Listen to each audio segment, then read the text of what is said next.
कल आपका आपके ही चैनल पर स्वागत करती हूँ। आज मैं लाई हूँ वर्षा जी की लिखी हुई एक बहुत ही अच्छी कहानी जिसका शीर्षक है पैसा बोलता है। लो, आ गया जेठानी जी का फ़ोन। सुबह के 9 बजते नहीं और फ़ोन की रिंग रिंग शुरू। अब तो माँ जी के 2 घंटे गए। पता नहीं रोज़ रोज़ जेठानी जी इतनी बातें कहाँ से ले आती हैं।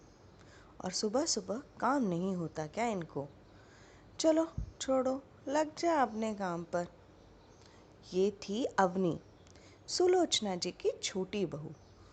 सुलोचना जी कानपुर अपनी छोटी बहू के पास रहती हूँ, क्योंकि एक तो छोटे बेटे का मोह और दूसरा बम्बई जैसे शहर में जाने से डरती हैं कि कहीं भीड़ भाड़ में खो न जाए। घर भी छोटे होते हैं तो आज तक जाना ना हुआ। उनका बड़ा बेटा मुंबई में अपनी गृहस्थी बसाए हुए है, अच्छा पैसा कमा लेते हैं और सुलोचना जी को भी बड़े बेटे बहू बहुत ही प्यारे लगते हैं। अवनी है सुलोचना जी की छोटी बहू, जो उनकी खूब सेवा करती है, पूरे घर का काम करती है, सबके आव भगत में कभी कोई कमी नहीं रखती। सुलोचना जी को बैठे बैठे ही सब मिल जाता है। पानी भी उठकर नहीं लेना पड़ता था। लेकिन बड़ी बहू साल में 10 दिन के लिए आती, सुलोचना जी को पैसे दे जाती। इसलिए सुलोचना जी की कृपा दृष्टि बड़ी बहू पर थी, छोटी बहू की सेवा पर नजर ही नहीं आती। बड़ी बहू का नाम है तारा।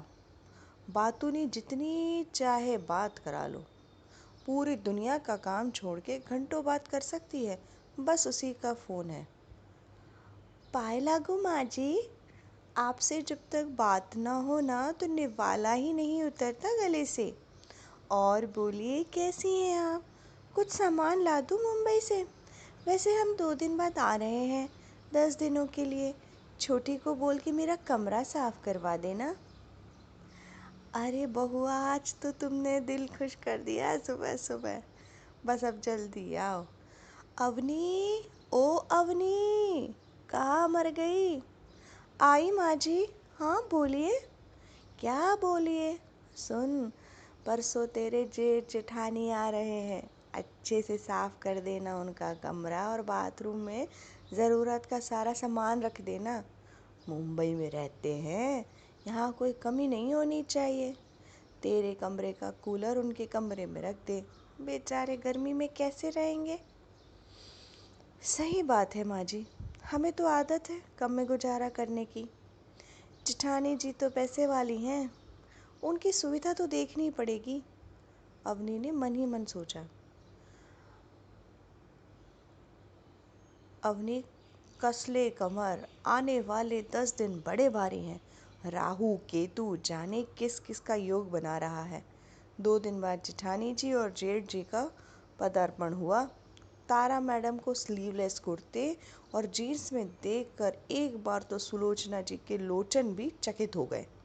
पहली बार अपनी बहू को इस रूप में देखा था। बड़ी प्यारी लग रही हो तारा बहू, सुलोचना जी ने तारीफ करते हुए कहा। अवनी ने भी अपना घूंघट थोड़ा पीछे सरका दिया। बहती गंगा में हाथ भी धो लिए जाए। मम्मी जी, बड़ी कमज़ोर हो गई हो। क्यों अवनी, अच्छे से ध्यान नहीं रखती मम्मी जी का? सही बोल रही हो आप जेठानी जी, आप सबको बहुत याद करती हैं माँ जी, तभी तो याद कर कर के दुबली हो गई हैं। इस बार आप कुछ दिन के लिए अपने साथ ले जाओ, माँ जी को भी दिखा लाओ मुंबई नगरिया। मैं तो कब से ले जाना चाहती हूँ, मम्मी जी ही नहीं आती।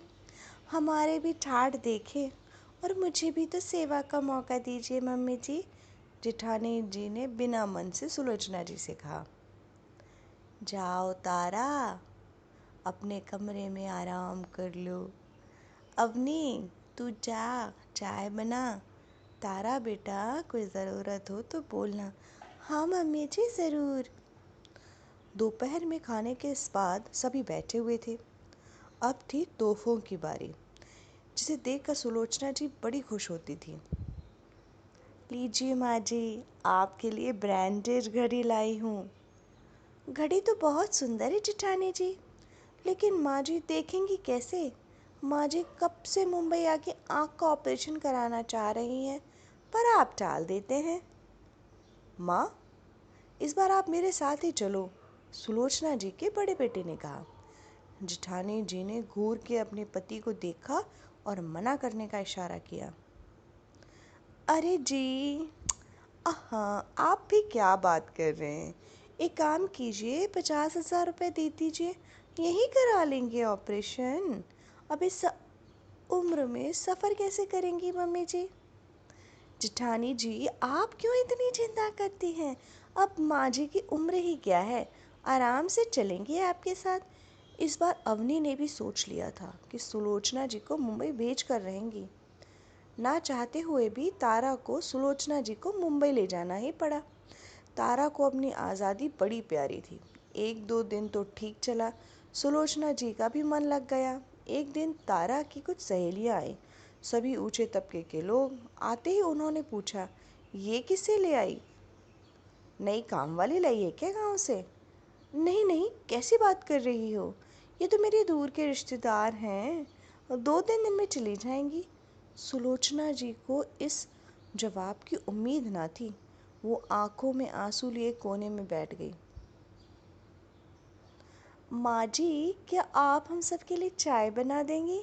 आप चाय बहुत अच्छी बनाती हैं। सुलोचना जी जब चाय लेकर अपने कमरे में पहुंची तो सुना, क्या बताओ यार, ये अच्छी बहू बनकर पूरे दिन रहना मुझसे नहीं होता। सुबह 7 बजे ही मंदिर की घंटियां बजाने लगती हैं, सारी नींद खराब हो जाती है। और फिर इनकी सेवा करो, बैठे बैठे दिन भर ठूसती रहती हैं। इसलिए आज तुम लोगों को यहाँ बुलाया था कि इन्हें जल्दी से यहाँ रवाना कर सकूँ। देखा कैसे दूर के रिश्तेदार की बात सुनकर मुंह उतर गया था। सही कहा बहू, मुंह तो उतर गया था, पर तेरी बात सुनकर नहीं, बल्कि अवनी के साथ अपने व्यवहार को याद करके। बेचारी कितनी सेवा करती है मेरी, कभी कुछ नहीं कहती, और मैं तेरी चापलूसी ना समझ पाई, तेरी मीठी मीठी बातों को सच मान लिया, तेरे दिए तोहफों को तेरा प्यार मान लिया, तेरे दिए पैसों को तुम्हारी जिम्मेदारी मान ली।